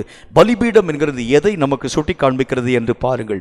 ஆமோஸ் தீர்க்கதரிசியின் புஸ்தகம் 9வது அதிகாரம் 1வது வசனம் இந்த வார்த்தையை நமக்கு சொல்கிறது. ஆமோஸ் தீர்க்கதரிசியின் புஸ்தகம் 9வது அதிகாரம் 1வது வசனத்தை நாம் வாசிக்கும் பொழுது பலிபீடம் என்கிறதனுடைய முக்கியமான தன்மையை பற்றி வேதம் நமக்கு சொல்கிறது. வாசிக்க கேளுங்கள். ஆண்டவரே, பலிபீடத்தின் மேல் நிற்க கண்டேன். நான் நிற்கிறதை கண்டேன். அவர் நீர் வாசல் நிலைகள் அசையும்படி போதிகைகளை அடித்து அவைகளை அவர்கள் எல்லாருடைய தலையின் மேலும் விழ உடைத்து போடு. அவர்களுக்கு பின்னாக வரும் மீதியானவர்களை நான் பட்டயத்தினால் கொன்று போடுவேன். அவர்களில் ஓடுகிறவன் ஒருவனும் தப்புவதும் இல்லை. அவர்களில் தப்புகிறவன் ஒருவனும் ரட்சிக்கப்படுவதும் இல்லை. கர்த்தருடைய வேத புஸ்தகத்தில் பார்க்கிறோம். ஆண்டவராகிய தேவனை இந்த மனிதன் எங்கே போய் சந்திக்கிறான் பாருங்கள். பலிபீடத்தில் நிற்கிறதை கர்த்தராகிய தேவன் நிற்கிறதை பார்க்கின்றான். பலிபீடம் என்கிறது எதை நமக்கு சொல்கிறது? கர்த்தரை முகமுகமாய் சந்திக்கக்கூடிய ஒரு அனுபவம். ஒரு மனுஷனுடைய வாழ்க்கையினுடைய மேன்மை என்று எதை பற்றி நான் உங்களுக்கு சொல்ல முடியும்? நிறைய பேர் நிறைய காரியங்களை பற்றி பேசுவாங்க.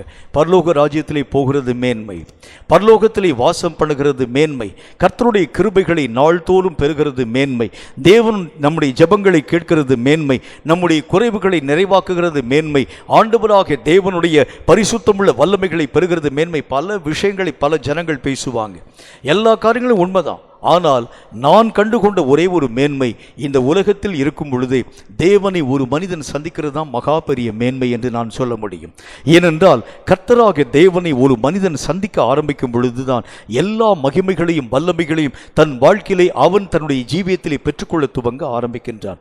ஆண்டவராகிய இயேசு வாழ்ந்த அந்த காலத்திலே அவருடைய ஊழியம் மட்டும் அவ்வளவு பிரபலமாய் காணப்பட்டதற்கு காரணம் என்ன? இயேசு வாழ்ந்த அந்த காலத்திலே அநேகம் விதமான பரிசேயர்கள், சதுசேயர்கள், வேதபாரகர்கள், நியாயப்பிரமாணம் பேசக்கூடிய மக்கள் நிறைய பேர் ஊழியம் செய்ய ஆரம்பிச்சாங்க. ஆனால் அவர்கள் எல்லாரும் இயேசுனுடைய ஊழியத்தை குறித்து ஆச்சரியப்பட ஆரம்பிச்சாங்க. இவன் வேதத்திலே கல்லாதவனாய் இருந்தாலும் இத்தனை வார்த்தைகளை பற்றி தாராளமாய் பேசுகிறானே, இத்தனை ஆழ்ந்த விளக்கங்களை பற்றி தாராளமாய் பேசுகிறானே, எத்தனையோ ஆவிக்குரிய ஆழ்ந்த சத்தியங்களை பற்றி சர்வசாதாரணமாய் பேசுகிறானே, இவனுடைய உபதேசங்களை குறித்து நாங்கள் ஆச்சரியப்படுகிறோம் என்று சொல்வதற்கு காரணம் என்ன தெரியுமா? இந்த உபதேசத்திற்கும் அந்த உபதேசத்திற்கும் என்ன வித்தியாசம்? அவர்கள் எல்லா விதமான மக்களும் தலை அறிவிலே ஆண்டவராக தேவனை அறிய ஆரம்பிச்சிருந்தாங்க. எல்லா காரியங்களையும் கற்று தேர்ந்த மக்களால் வேதத்திலே காணப்படும் ஒவ்வொரு நியாயப்பிரமாண சட்டங்கள், ஆவிக்குரிய ஒவ்வொரு சட்டங்கள், ஆவிக்குரிய திருத்தங்கள் எல்லாவற்றையும் தலை அறிவிலே கற்றுக்கொண்ட மக்களாய் அவர்கள் விளங்க ஆரம்பிச்சாங்க. ஆனால் இயேசு அவர்களில் இருந்து மாறுபட்ட ஒரு வாழ்க்கை, அவர்கள் தலையறிவில் கற்றுக்கொண்ட எல்லா விஷயத்தையும் இயேசு கண்ணினால் கண்டு அவைகளை மெய்யாகவே அறிய துவங்க ஆரம்பிச்சிருந்தார். இயேசு கண்களினால் கண்டதை அவர்களுக்கு பேசினார், தான் அனுபவித்ததை அவர்களோடு கூட பேச ஆரம்பித்தார். இந்த உபதேசத்திற்கும் அந்த உபதேசத்திற்கும் வித்தியாசம் வந்ததற்கு காரணம், காணாமல் இருக்கக்கூடிய விஷயத்தை பேசுகிறதை காட்டிலும் கண்ட விஷயத்தை பற்றி பேசக்கூடிய காரியங்கள் அதிக மேன்மையாக இருக்கும் என்று சொல்லி ஜனங்கள் காண துவங்கினான். கேட்கும் கர்த்தருடைய பிள்ளையே, தேவனை அறியாமல் சொல்லக்கூடிய வார்த்தைகளை காட்டிலும் தேவனை அறிந்து பேசக்கூடிய ஒரு வார்த்தை மேன்மையானது. தேவனை காணாமல் ஆயிரக்கணக்கான வார்த்தையை பேசுகிறதை காட்டிலும் தேவனை கண்டு ஒரு வார்த்தை நீ சொன்னால் போதும். தேவனுடைய நாமத்தை அறிந்து ஒரு வார்த்தை நீ பேச ஆரம்பித்தால் போதும், சாத்தானுடைய எல்லா வல்லமைகளையும் நடுங்கி போக ஆரம்பித்துவிடும். ஏனென்றால் தேவனை சந்திக்கிறவன் எவனும் எந்த காரியங்களிலும் துணிவு பெற்றவனாய், எந்த காரியங்களிலும் வல்லமையை செய்ய சாதிக்க பிறந்தவனாய் அவன் உருவாக்கப்பட ஆரம்பித்து விடுகின்றான். கர்த்தராகிய தேவனை எந்த ஒரு மனிதன் தன்னுடைய வாழ்க்கையிலே சந்திக்க துவங்குகிறானோ அவனுடைய ஒட்டுமொத்த நிலைகளும் தலைகீழாய் மாற்றப்பட துவங்க ஆரம்பித்து விடுகிறது. ஆண்டவராகிய தேவனை மோசே என்கின்ற அந்த மனிதன் முதலாக அந்த பரிசுத்தமுள்ள மலையிலே போய் சந்திக்கும்படிக்காய் கடந்து போகின்றான். மலையிலே ஆண்டவராகிய தேவனுடைய சமூகத்திலே இரவும் பகலும் உபவாசம் இருந்து கர்த்தராகிய தேவனை சந்தித்து விட்டு கடந்து வருகின்றான். தேவனுடைய பரிசுத்தமுள்ள மகிமையை சட்டத்திட்டங்களை கேட்டுவிட்டு கீழே இறங்கி வருகின்றான். இறங்கி வரக்கூடிய நேரங்களிலே எல்லா ஜனங்களும் மோசையை கண்டு எழுந்து நிற்க ஆரம்பிச்சாங்க. எல்லாரும் தங்கள் தங்கள் கூடாரத்தில் எந்திரிச்சிக்க ஆரம்பிச்சாங்க. காரணம், அவனுடைய முகம் பிரகாசம் அடைந்திருக்கிறதை எல்லா ஜனங்களுடைய கண்களும் காண துவங்க ஆரம்பித்தது. அப்படின்னா என்ன அர்த்தம்? மனிதர்களிலே நின்று வேறு பிரிக்கப்பட்ட ஒரு வாழ்க்கை உள்ளவனாய், எப்பொழுது கர்த்தராகிய தேவனை ஒருவன் சந்திக்கிறானோ மனுஷீகமான தன்மைகளிலே நின்று அவன் வேறு பிரிக்கப்பட்டவனாய் விளங்க ஆரம்பித்து விடுகின்றான். நம்முடைய வாழ்க்கையில மனுஷ நிலைகளிலே உழல ஆரம்பிக்கக்கூடிய தன்மைதான் இத்தனை தோல்விகளுக்கு மூல காரணம்.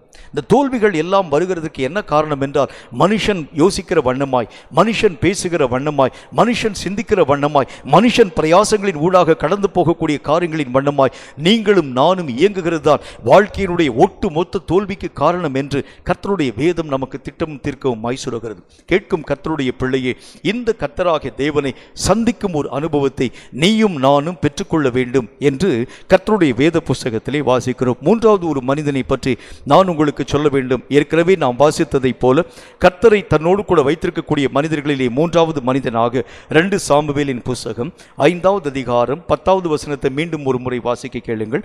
2 சாமுவேல் 5வது அதிகாரம் 10வது வசனத்தை வாசிக்க கேளுங்க. தாவீது நாளுக்கு நாள் விருத்தி அடைந்தான். நாளுக்கு நாள் விருத்தி அடைந்தான். சேனைகளின் தேவனாகிய கர்த்தர் அவனோடே கூட இருந்தார். கர்த்தருடைய வேத புஸ்தகத்தில் வாசிக்கிறோம், தாவீதோடு கூட கர்த்தராகிய தேவன் துணையாய் நின்றார். தாவீதோடு கூட கர்த்தர் துணையாய் நின்றதற்கு காரணம் என்ன? எல்லைகள் எல்லாம் விரிவாக்கப்படக்கூடிய ஒரு அனுபவம். தேவன் உன்னோடும் என்னோடும் கூட இருக்கிறது உண்டானால் இதே குறுகின வாழ்க்கையின் ஊடாக நீயும் நானும் கடந்து போகிறதை கர்த்தர் அனுமதிக்க மாட்டார். இதே நிலையிலே, இதே வாழ்க்கையில் உன்னுடைய எல்லைகள் எல்லாம் உனக்குரியவைகள், இவைகள் எல்லாம் உன்னுடைய சொந்த சம்பத்து, இவைகள் எல்லாம் இவைகளை சாத்தான் தன்னுடைய கையகத்திலே வைத்திருக்கிறார். இவைகளை நீ மெய்யாகவே பிடுங்கிக் கொண்டு உன் எல்லைகளை விஸ்தரிக்க வேண்டியது உன்னுடைய பொறுப்பு. ஆண்டவராகிய தேவன் மோசேயினுடைய தலைமையிலே இஸ்ரவேல் மக்களை அழைத்து கொண்டு வந்ததற்கு காரணம் என்ன தெரியுமா? எகிப்திலே காணப்பட்டிருக்கக்கூடிய அடிமை நுகத்திலே காணப்பட்டிருக்கக்கூடிய மக்களை ஆண்டவராகிய தேவன் அழைத்து கொண்டு வந்ததனுடைய முகாந்திரம் என்ன தெரியுமா? அவர் சொல்லுகின்றார், உனக்கு உண்டான உரிமைகளை நீ யாருடைய கையின் வசமாகவும் விட்டுவிட்டு எங்கோ ஒரு மூலையில் அடிமையா இருக்கிறதனுடைய காரணம் என்ன? உன் எல்லைகள் இங்கே இருக்கிறது. உனக்கு நான் வாக்கு பண்ணி வைத்திருக்கக்கூடிய நாடு இங்கே இருக்கிறது. அதை நீ சுதந்திரிக்க போகாமல் உன் மட்டிலே இந்த எல்லைக்குள் முடங்கி இருக்கிறது என்ன? கர்த்தராகிய தேவன் தீர்க்கதரிசியாகிய மோசேயின் மூலம் பேசி இஸ்ரவேல் மக்களை நடத்தி கொண்டு வருகின்றார். நடத்தி கொண்டு வரக்கூடிய கர்த்தர் பேசாம செங்கடலை கடந்து வந்து இங்கே நீங்க பாளையம் போட்டு இங்கே தங்கிருங்கப்பா, கர்த்தர் பேசல. இங்கே பேசாம உட்கார்ந்து கூடாரங்களை அமைத்துக் கொண்டு பேசாம இருந்தீங்கன்னு சொல்லி கர்த்தர் சொல்லல. நீங்கள் உங்கள் நாட்டை, உங்களுடைய சுதந்திர பூமியை பிடிக்கும்படிக்காக நீங்கள் உங்கள் ஸ்தானத்தை விட்டு புறப்பட வேண்டும். முதலாவது வரக்கூடிய இந்த யோர்தான் நதிக்கரையை நீங்கள் தாண்டணும். அதுக்கு முன்னால் இருக்கக்கூடிய 2 பட்டணங்களை அழித்து நிர்மூலமாக்குங்கள். பின்பு யோர்தான் நதியை தாண்டி அப்புறத்திலே காணப்படக்கூடிய எல்லா விதமான உடைமைகளையும் உங்கள் உடைமைகளை உங்கள் வசமாய் மாற்றுங்கள். கர்த்தர் எல்லைகளை விரிவாக்கும் கர்த்தர். உன் மட்டில் இருக்கக்கூடிய நிலைகளிலே அப்படியே நீ நின்று கொள், அப்படியே உட்காரு. நீ ஜெபிக்கிறியா, ஜெபிச்சுட்டே இரு. நீ உபவாசிக்கிறியா, ஃபாஸ்டிங் இருந்துட்டே இரு. நீ கர்த்தருடைய வார்த்தைகளை கேட்கிறா, கேட்டே இரு. சில சபைகளில் வந்து என்ன சொல்லுவாங்க அப்படின்னா, விசுவாசிகள்லாம் விசுவாசி மாதிரியே இருக்குங்க, அவன் வந்து எந்திரிச்செல்லாம் மற்ற காரியத்தெல்லாம் செய்யக்கூடாது. சில பேர் வந்து என்ன சொல்லுவாங்க, இவனுக்கு இந்த பணி கொடுக்கப்படுகிற அந்த பணியை தாண்டி வேற எந்த ஒரு காரியத்துக்குள்ளே போகக்கூடாது, அவனுக்குரிய வேலை அதுதான். ஒரு நல்ல ஒரு திருச்சபையில் நான் கடந்து போன பொழுது அந்த சபையிலே அப்பொழுதுதான் ரட்சிக்கப்பட்ட புதிது என் கூட ஒரு நல்ல ஒரு நண்பரும் கூட ரட்சிக்கப்பட்டிருந்தார். அவருக்கு ஆண்டவராகிய தேவன் அந்த நாளில் அந்த சபையிலே ஒரு பெரிய ஒரு அபிஷேகத்தை தந்து தீர்க்க தரிசனமான அபிஷேகத்தை ஆண்டவராகிய தேவன் தந்தார். தீர்க்க தரிசன அபிஷேகம் ஊற்றப்பட்ட உடனே அவரை அடியாமல் கட்டுப்படுத்த முடியாமல் தீர்க்க தரிசன வார்த்தைகளை பேச ஆரம்பித்தார். சத்தமாய் அந்த சபையில் சத்தமாய் தீர்க்க தரிசனங்களை பேச ஆரம்பித்தார். சபை போதகர் திடீரென்று சொல்லி எழுந்து வந்தார். எழுந்து வந்து தன்னுடைய கையில் வச்சிருக்கக்கூடிய விசிறியை எடுத்து அந்த தீர்க்கதரிசனம் சொல்லக்கூடிய சகோதரனுடைய தலையிலே தட்டி நிறுத்திட்டார். தீர்க்கதரிசனம் நிறுத்திட்டார். உடனே அவர் கண்ணை வெளிச்சு பாச்சு, என்ன பிரச்சனைங்க, கர்த்தருடைய வார்த்தை தானே பேசிட்டு இருக்கிறேன். இல்லை தீர்க்கதரிசி என்று இங்கே சில பேரை நாங்கள் நியமனம் பண்ணி வைத்திருக்கிறோம், அவர்கள் தான் தீர்க்கதரிசனம் சொல்ல வேண்டும், நீங்களாம் பேசக்கூடாது. இல்லைங்க, கர்த்தர் பேசுகிறார், கர்த்தர்லாம் பேச விடக்கூடாது, இங்கே அமைதியாக வச்சிடணும் கர்த்தராகிய தேவனை. நீ ஆண்டவராகிய தேவனுடைய காரியங்களை ஒரு குறிப்பிட்ட வட்டத்திற்குள் அடைக்கக்கூடக்கூடாது. அவர் உன்னையும் என்னையும் விரிவான விசாலத்திற்குள்ளாக கொண்டு போய் நிறுத்தக்கூடிய ஒரு தேவன். அவர் சொல்லுகின்றால் குறுகின வட்டத்தோடு கூட உன்னுடைய ஓட்டம் நிற்கக்கூடாது. இந்த காரியத்தில், இந்த விஷயத்தில் இவ்வளவுதான், எனக்கு இந்த அழைப்பு தான், இந்த ஓட்டம் தான், இந்த காரியத்தை தாண்டி நான் எதை யோசிக்கூடாது. இல்லை, உன் கர்த்தர் உன் எல்லைகளை விரிவாக்கும் தேவன். அதுக்கு தான் அவர் உன்னுக்குள்ளாக வந்து வாசம் பண்ண தேர்வு செய்ய ஆரம்பிக்கின்றார். உன்னை கொண்டு எல்லைகளை விரிவாக்கும் சூழ்நிலைகளை உருவாக்கும் நல்ல கர்த்தர் அவர். இந்த எல்லைகள் விரிவாக்கப்பட ஆரம்பித்ததினாலே ஒரு காலத்திலே சில ஜனங்களால் அறியப்பட்ட தாவீது அவனுடைய ஊராக காணப்படக்கூடிய பெத்லகேம் என்று அழைக்கப்படக்கூடிய சின்ன ஒரு கிராமத்தில் தன்னுடைய தகப்பனாகிய ஈசாயினுடைய குடும்பத்தில் பிறந்திருக்கக்கூடிய தன் சகோதரர்கள், தன்னுடைய தகப்பன் தாய்க்கு மட்டும் அறியப்பட்ட தாவீது சமஸ்த இஸ்ரவேலுக்கும் ராஜாவாக அறியப்பட்டதனுடைய காரணம் என்ன தெரியுமா? கர்த்தர் எல்லைகளை விரிவாக்க துவங்கினார். எல்லைகள் விரிவாக விரிவாக விரிவாக தான் யோசியாத, தான் நினையாத மகாபெரிய இடங்களை நோக்கி தாவீதை ஆண்டவராக தேவன் அழைத்து கொண்டு போய் எல்லைகளிலே மகிமையான காரியங்களிலே கொண்டு போய் நிறுத்த துவங்குகிறதை பார்க்க முடியும். கேட்கும் கர்த்தருடைய பிள்ளையே, உன்னுடைய வட்டத்தை நீ குறுக்கிக் கொள்ளாதே. உன்னுடைய தரிசனங்கள் இத்தோடு கூட நின்று போய்விட்டது என்று சொல்லி யோசிக்காதே. உனக்கு என்று கர்த்தர் வைத்திருக்கக்கூடிய எல்லைகள் விரிவாக்கப்படக்கூடியவைகள். அவைகளை ஆண்டவராகிய தேவனுடைய கரங்கள் அவர்களுடைய கரங்களுக்குள்ளாக ஒப்புக் கொடுக்கிறது உண்டானால் எல்லைகளை விரிவுபடுத்தும் கர்த்தர் எல்லைகளை விரிவாக்கி கொண்டே வர ஆரம்பிக்கிறதை பார்க்க முடியும். இந்த கர்த்தர் தாவீதோடு கூட இருந்ததனுடைய காரணம் என்ன தெரியுமா? ஒரே ஒரு முக்கியமான ஒரு காரியத்தை உங்களுக்கு நான் சொல்லணும். 2 சாமுவேலின் புஸ்தகம் 1வது அதிகாரம் 14 முதல் 16 வரை வாசிக்க கேளுங்கள். 2 சாமுவேல் 1வது அதிகாரம் 14 முதல் 16 வரை வாசிக்க கேளுங்கள். தாவீது அவனை நோக்கி கர்த்தர் அபிஷேகம் பண்ணினவரை கொன்று போடும்படி நீ உன்னுடைய கையை நீட்ட பயப்படாமல் போனது என்ன என்று சொல்லி வாலிபரில் ஒருவனை கூப்பிட்டு நீ நீ கிட்டே போய் அவன் மேல் விழுந்து அவனை வெட்டு என்றான். அவன் அவனை வெட்டினான். அவன் செத்தான். தாவீது அவனை பார்த்து உன் இரத்தப்பழி உன் தலையின் மேல் இருப்பதாக கர்த்தர் அபிஷேகம் பண்ணினவரை நான் கொன்று போட்டேன் என்று உன் வாயே உனக்கு விரோதமான சாட்சியை சொல்லிற்று என்றான். தாவீது தேவனுடைய அபிஷேகத்துக்கு கொடுக்கக்கூடிய கனம். சவுல் சத்துருதான். சவுல் தாவீதை கொல்லும்படி கடந்து வந்தவன் தான். என்றாலும் கூட சவுலினுடைய சாவு தாவீதுக்கு சந்தோஷமா இல்லை. அவன் சொல்லுகின்றான், இந்த சவுல் செத்து போனான் என்கிறதை பற்றி அறிவிக்கும்படி ஒரு மனிதன் வேகமாய் ஓடி வந்து சொல்லுகின்றான். இந்த வார்த்தையை கேட்ட மாத்திரத்தில் அபிஷேகம் பண்ணப்பட்ட மனிதனின் மேலே உன் கையை நீட்டும்படி நீ துணிகரம் கொண்டது என்ன? பக்கத்தில் இருக்கக்கூடிய ஒரு வாலிபனை கூப்பிட்டு இந்த மனிதனை நீ கொண்டு போட்டு விடு, ஏனென்றால் அவன் வாயே அவனை குறித்து சொல்லிற்று, கர்த்தராகிய தேவனால் அபிஷேகம் பண்ணப்பட்ட மனிதனை நான் கொண்டு போட்டேன் என்று சொல்லி. சத்துரு மேல் காணப்படக்கூடிய அபிஷேகத்தின் மேலும் கூட தாவீது வைத்திருக்கக்கூடிய கனம். இன்றைக்கு நிறைய ஊழியக்காரர்களுடைய வட்டாரத்தில் எத்தனை ஊழியர்களுக்கு விரோதமாக பேசுகிறாங்க பாருங்க. அபிஷேகம் பண்ணப்பட்ட மனுஷனுக்கு விரோதமாய் பேசப்படக்கூடிய எத்தனை வார்த்தைகள், எத்தனை தீமையான காரியம், எத்தனை பொல்லாத வார்த்தைகள். அபிஷேகம் பண்ணப்பட்டவன் என்கிறதை அறிந்த பொழுதிலும் கூட தன்னுடைய வாயை அடக்காமல் எத்தனை காரியங்களை, மனம் போன விஷயங்களை பேசக்கூடிய எத்தனை ஊழியர்கள் என்கிற பெயரில் காணப்படக்கூடிய மக்கள். கர்த்தர் எப்படிங்க உங்க கூட இருப்பாரு? வேதம் சொல்லக்கூடிய வார்த்தையின்படி கர்த்தரை உன்னோடு கூட வைத்திருக்க வேண்டும் என்றால் தேவனுடைய அபிஷேகத்தை நீ கனப்படுத்த வேண்டும். தேவனாகிய கர்த்தரால் கொடுக்கப்பட்டிருக்கக்கூடிய அபிஷேகத்திற்கு கொடுக்கக்கூடிய கனம் உன் வாழ்க்கையிலும் என் வாழ்க்கையிலும் வர வேண்டியது அவசியம். அபிஷேகத்தை குறித்ததான பயமற்ற நிலை, அபிஷேகத்தை பற்றியதான பயமற்ற சூழ்நிலை, இவைகள் எல்லாம் நம்முடைய வாழ்க்கையிலே மகா பெரிய ஆபத்து என்று கர்த்தருடைய வேதம் நமக்கு சொல்கிறது. இன்னும் ஒரே ஒரு வார்த்தை நீங்க வாசி பாருங்க, ரொம்ப முக்கியமான ஒரு வார்த்தை. அதே 2 சாமுவேல் 4வது அதிகாரம் 9 முதல் 12 வரை வாசிக்க கேளுங்கள். 2 சாமுவேல் 4வது அதிகாரம் 9 முதல் 12 வரை.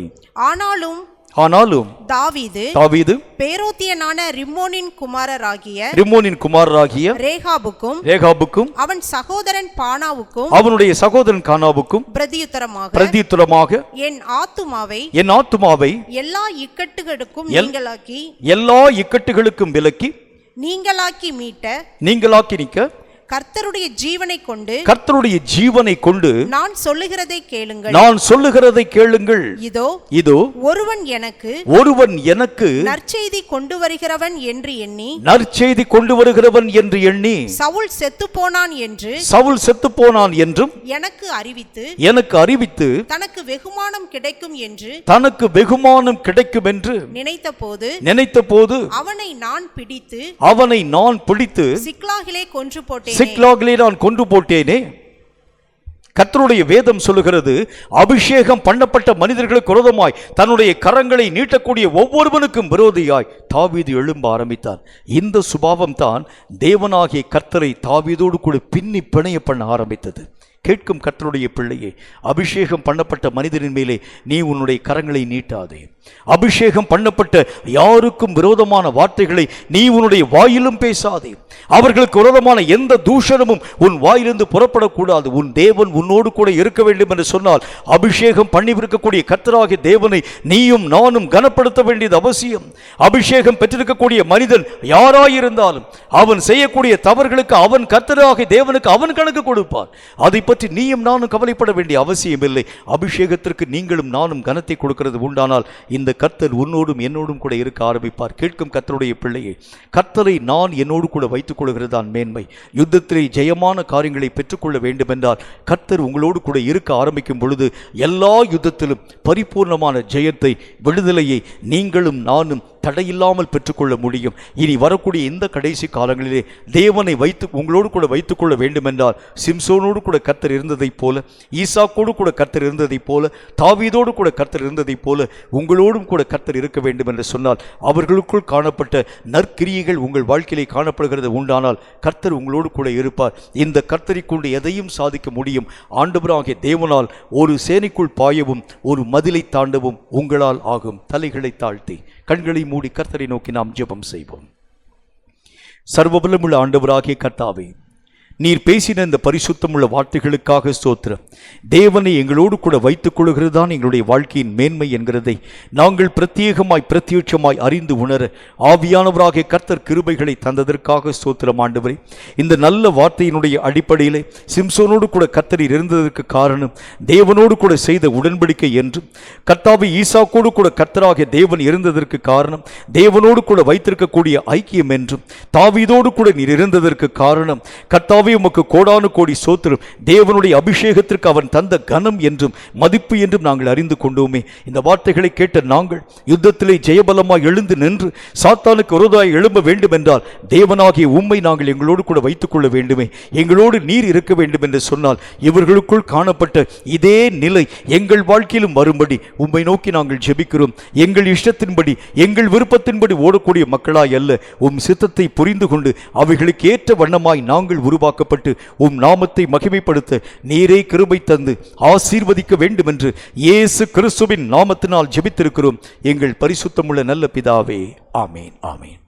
இந்த வார்த்தைகளை கேட்ட உங்கள் ஒவ்வொருவரையும் கர்த்தர் அளவில்லாமல் ஆசீர்வதிப்பாராக.